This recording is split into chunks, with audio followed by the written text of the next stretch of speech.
신뢰도가 꼴찌를 계속해 왔는데 보통 10%대로 이번에는 한 2배 이상 늘어서 상위권에 포진했다고 합니다. 원래 18%였던 것이 이제는 41%가 신뢰하는 상위급 국가기관이 됐다고 합니다.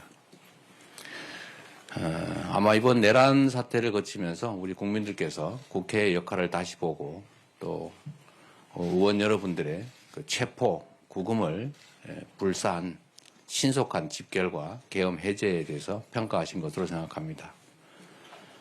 이 나라 헌정 질서가 위기에 처했습니다.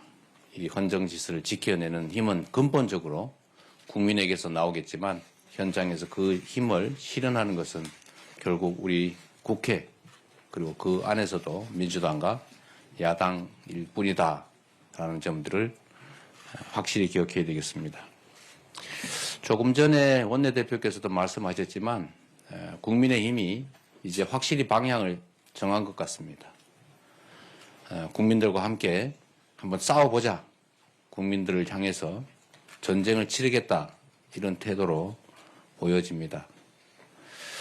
당랑거철 같은 그런 느낌이 듭니다. 역사의 거대한 수레바퀴를 거역하면서 그 알량한 힘을 믿고 한번 버텨보겠다는 것이지만 비록 우여곡절을 겪게 되는 한이 있더라도 그 역사의 흐름은 결코 막을 수 없을 것이라는 점들을 결국은 깨닫게 될 것입니다. 그 일부로 오늘 한덕수 권한대행의 입장 발표가 있었습니다. 이게 명확한 사실인데 이 점을 모르거나 일부러 왜곡하는 것 같습니다. 대한민국에 대통령 권한대행이라는 직책은 없습니다. 대통령의 권한을 대행하는 국무위원이 있을 뿐입니다.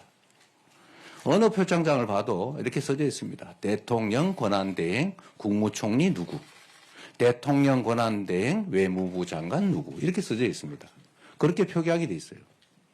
대통령 권한대행은 직위가 아닙니다. 그런데 이거 마치 대통령에 준하는 하나의 헌법상 기관 또는 지위인 것처럼 호도하고 또 그에 따라서 대통령에 준하는 문책 요건을 갖춰야 된다. 이런 해괴한 주장을 하는 사람들이 있습니다. 저는 대부분 알고 있으면서 일부러 이렇게 국민을 속이기 위해서 그야말로 헛소리에 가까운 주장을 한다고 생각합니다.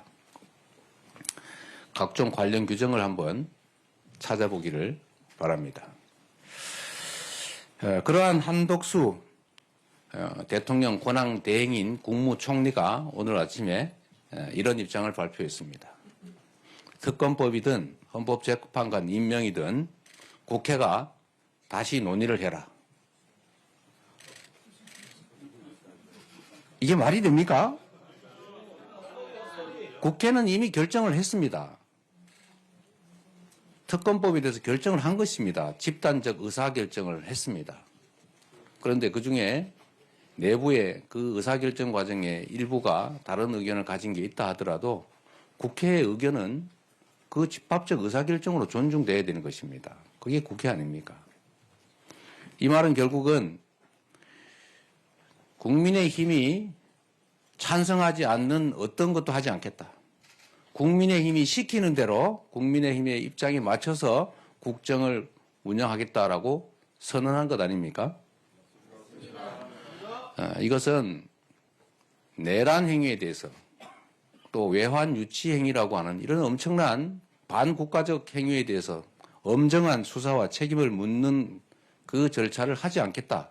즉 내란 행위를 지지 지원하겠다는 의사를 표명한 것과 똑같습니다. 이것도 문제인데 더 심각한 문제는 헌법기관 구성은 대통령의 권한이 아니라 책임이기도 한 것입니다. 마음에 안 들면 대법원이든 국회가 추천하든 임명 안 하는 것이 그게 바로 전제군주 아닙니까? 그건 의무로서 형식적으로 하는 것입니다. 그런데 결국 국민의힘이 반대하니까, 즉 내란에 동조하는 세력들이 반대하니까 헌법기관 구성을 미뤄서 헌정 질서를 사실상 파괴하고 판단을 하지 못하게 하겠다. 이런 뜻 아니겠습니까? 이거는 결국 또 다른 헌정 질서 문란, 국헌 문란 행위로 독립적인 내란 행위라고 생각이 됩니다. 반드시 책임을 물어야 되겠습니다. 지금까지는 혹여라도 국무총리가 국정 안정에 조금이나마 도움되는 방향으로 제 역할을 할 것으로 기대를 조금이나마 했는데 오늘 아침에 이 발언을 보니까 국정을 제대로 운영할 생각은 전혀 없고 내란 세력을 비호할 생각밖에 없어 보입니다. 책임을 반드시 물어야 될 것 같습니다. 대한민국의 운명이 그야말로 바람 앞에 등불 같습니다. 그러나 우리 국민들은 언제나 이 위기를 이겨내왔습니다. 이번에도 우리 국민들께서는 반드시 이 역경을 이겨내고 대한민국의 역사를 바른 방향으로 이끌어낼 것이고 그 최선두에 우리 더불어민주당이 서 있을 것입니다.